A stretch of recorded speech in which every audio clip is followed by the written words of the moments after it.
It's actually very high. Most cases, even the ones that begin in litigation, do not end up in a trial. So even though I've tried a lot of cases, that's because I've handled way more cases than that, because most cases either get settled in most disputes prior to litigation.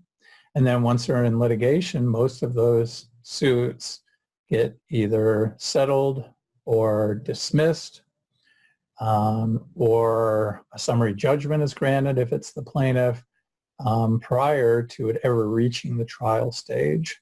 So the chances are good, but some do end up in trial, and then and kind of the lawyers joke around, you roll the dice. You roll the dice with a judge, you roll the dice with a jury. You may think that you have an airtight case, and you advise the client that you have a very good case. You don't ever advise them that you have an airtight case, because that would be foolish. So you say you have a very good chance of winning, but here are what the negative sides are, if any, and even if there aren't any, you never know what a judge is going to do. You never know what a jury is going to do. So it really is, in most instances, better for both sides to be able to resolve it before you actually get to trial.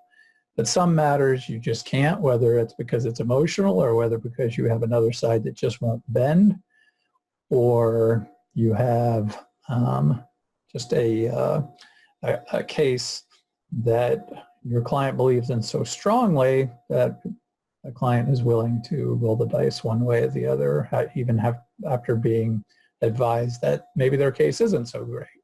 But that the chances of any case ending up in trial is relatively small.